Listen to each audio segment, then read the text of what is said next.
are lucky enough to actually have mussels in Willow Creek.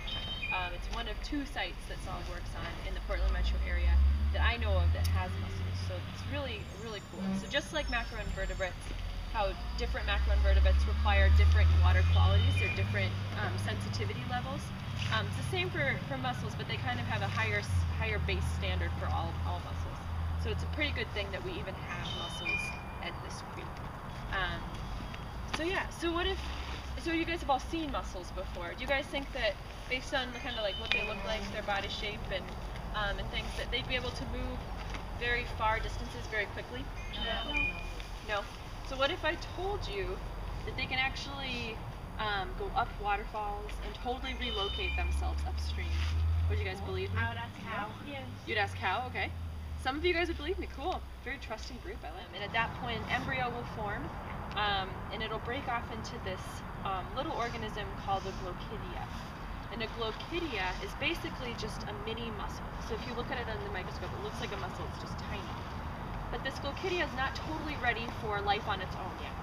So what it needs to do at this point is attach itself to the gills or tail of a host fish.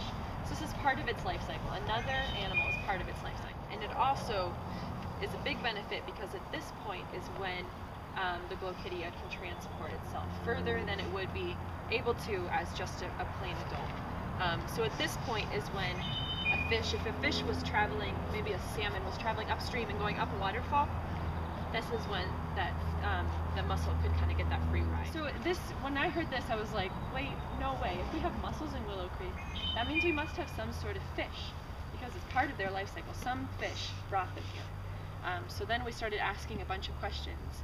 So we asked what kind of mussels are here, and we found out that mostly it's Oregon floater. We still have a lot more research to do. That's why we're going to go on an exploration today to see if we see any others. But some mussels will attach to certain fish, and we're still kind of learning.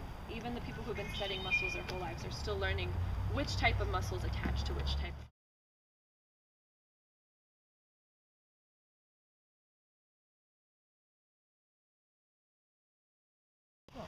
What did you guys learn about mussels today that you didn't know before today? Yeah. I didn't know that they could go up waterfalls. Yeah, cool. What about you? That they latched onto fish. Yep. Near their gills, and sometimes. Nice. Yeah. That the fish gave them all the nutrients that they need. Yep. Cool. Yeah. They're good biomonitors. That they're good biomonitors. Yeah, that was really surprising to me too. I knew macroinvertebrates because there's so many different kinds, but not necessarily mussels.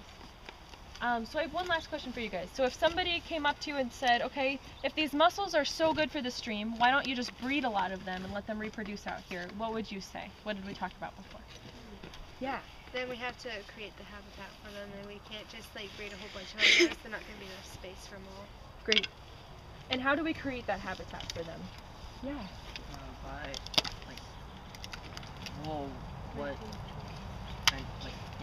planting trees and making the environment better. Great.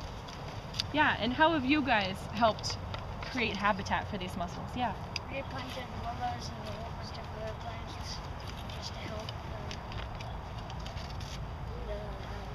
The whole ecosystem. yeah. Yeah, great, yeah. We've basically made the stream a lot healthier and more sustainable environment for them. Nice. Yeah, so by planting trees and doing the things you guys do every day, you're really increasing the health of the whole ecosystem. And as we just found out today, really increasing the health of a population of mussels that's really unique to Willow Creek. Awesome. Cool. Great job, you guys.